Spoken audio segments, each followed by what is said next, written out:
3 classified Navy radar logs vanished from carrier servers in 48 hours. Cal here. 3 Navy fighters had their main avionics totally fried mid-flight. Same official story, same holes in it.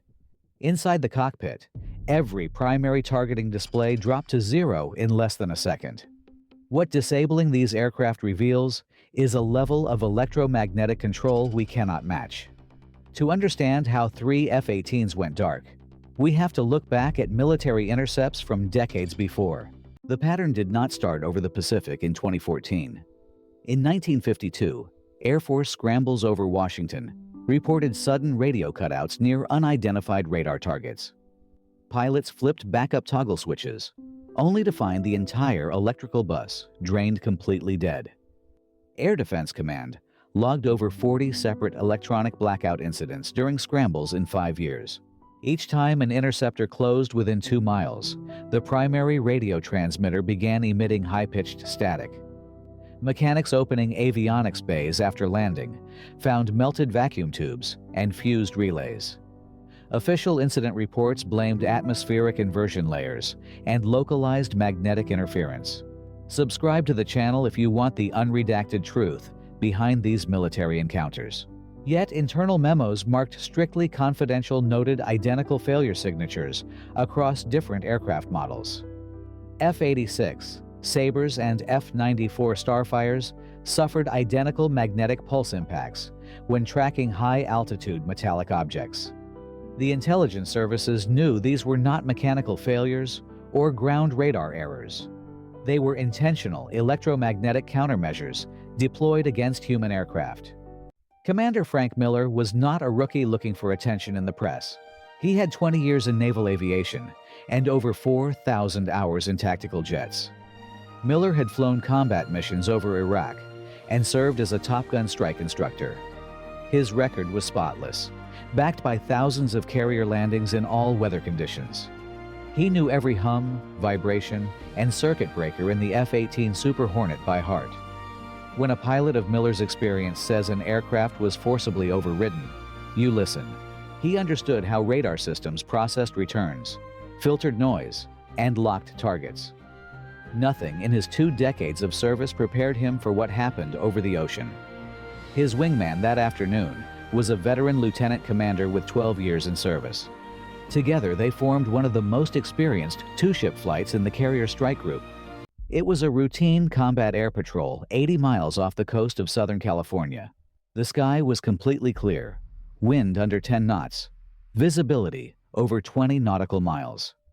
At 14,000 feet, shipboard radar on the cruiser USS Princeton picked up unusual tracks. The contacts dropped from 80,000 feet to sea level in less than 7/10 of a second. That speed defies aerodynamic drag and structural heating calculations for known materials. Princeton Vector Controller directed Miller's flight to Vector toward the merge point immediately. Miller turned his jet west, accelerating to Mach 0.85 to intercept the target. The APG-79 active electronically scanned array radar swept the sector ahead. At 20 miles, a crisp single-target return appeared on Miller's primary display. It showed no radar cross-section Doppler signature, typical of jet engines or prop blades. As Miller closed to 12 miles, his radar locked, providing distance and velocity data. If you think military radar cannot be tricked like this, hit the like button now. The target was holding a perfectly stationary hover, just 50 feet above the water surface. Below it, the ocean was churning in an oval shape, as if something large was submerged beneath. Miller initiated a left-hand descending turn to drop down and inspect the anomaly visually. His wingman stayed up high at 20,000 feet to provide cover and track from above. As Miller passed 3,000 feet, the target suddenly mirrored his flight path, pointing toward him. It began ascending in a tight spiral, matching Miller's altitude climb rate instantly. That was the exact moment every instrument inside Miller's cockpit began to fail. First, the heads-up display projected onto the front glass canopy flickered and vanished. Then, the APG-79 radar broke lock, showing a solid wall of digital noise across all channels. The weapon control computer threw 47 separate fault codes in 2 seconds. Miller felt the fly-by-wire stick go heavy as flight control computers lost sensor input. The engine stayed at military power, but throttle telemetry feedback failed entirely. Master caution alarms blared in his helmet headphones, then abruptly cut to dead silence. His primary multifunction displays rebooted simultaneously, looping in an endless hardware check. The electronic warfare receiver registered a high-power radio frequency pulse, exceeding all limits. The magnetic field inside the cockpit spiked so violently that mechanical standby compasses spun freely. Miller reached for the emergency manual reset button on the main avionics panel. Nothing responded. The aircraft was operating entirely on unguided mechanical backup flight controls.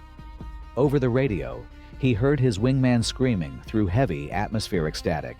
Her jet had suffered the exact same total avionics blackout at 20,000 feet.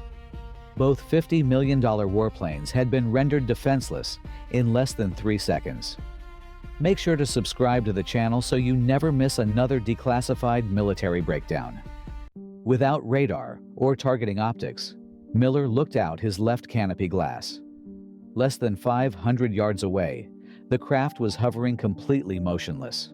It was 40 feet long, shaped like an elongated tic-tac or smooth sphere with no seams. There were no wings, no horizontal stabilizers, no visible rudders, and no propulsion exhaust. 2 small L-shaped appendages projected from the bottom rear of the smooth hull. Despite 20-knot ocean surface winds, the craft stayed rock solid in space. No heat waves or thermal plume showed on Miller's standby, forward-looking infrared camera. The hull material had a dull matte gray finish, absorbing light rather than reflecting it. Miller observed the object for nearly 3 minutes as it rotated slowly on its central axis. Suddenly, the craft accelerated instantaneously without creating a sonic boom or vapor cone. It disappeared from visual sight in less than 1 second, heading westward toward open ocean. Seconds later, the Princeton radioed that the target had reappeared 60 miles away at Capee Point. It reached their classified rendezvous point in less than 10 seconds of flight time. If you have ever seen something unexplainable in the night sky, comment DISC below right now. As the object vanished, Miller's cockpit displays suddenly flickered back to normal operation. 6 months later, during a midnight sweep over the Gulf of Mexico, 2 FA-18 Super Hornets picked up another massive anomaly. The contact was hovering motionless at 20,000 feet, right in the middle of active military airspace. Flight Lead Commander Miller angled his jet toward the dark ocean horizon to close the 40-mile gap. His wingman confirmed the radar track on her own Raytheon APG-79 radar set. Both aircraft pushed their engines into full afterburner, accelerating past Mach 1.2. Yet, as they closed in, the thermal imaging pod registered no heat signature whatsoever. There were no exhaust plumes, no jet fuel combustion, and 0 infrared friction. At 15 miles out, Miller attempted to lock his tactical FLIR camera onto the target. The camera crosshairs jumped erratically across the glass readout. It refused to track, resetting every 3 seconds as if being actively jammed. Miller switched over to optical night vision goggles to inspect the anomaly visually. Through the phosphor green lens, a glowing metallic structure materialized in the sky. It was seamless, polished, and suspended without any visible wings or rotors. The object suddenly dropped 5,000 feet in less than 1/10 of a second. That maneuver would exert over 200 Gs of force, crushing any human pilot instantly. Yet the metallic hull showed 0 structural stress or aerodynamic disturbance. Miller flipped his master arm switch to ready his air-to-air missile suite. The moment the weapon system went active, the cockpit warning lights erupted in red. The AIM-120 AMRAAM radar seekers experienced a catastrophic feedback loop.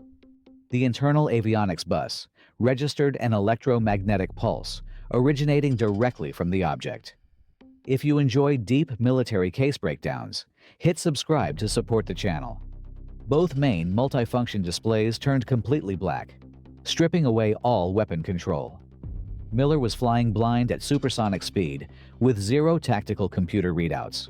The heads-up glass flickered with random hex code errors before shutting down.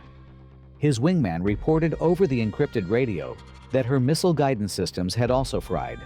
The craft was actively disabling every targeted offensive asset within a 3-mile radius. It wasn't firing weapons. It was broadcasting a localized magnetic field interruption. The air inside Miller's canopy turned uncomfortably warm as ambient static charged the cabin. Tiny blue electrical arcs danced across the emergency backup dials on his console. The jet's twin GE F414 engines began sputtering as fuel meters glitched.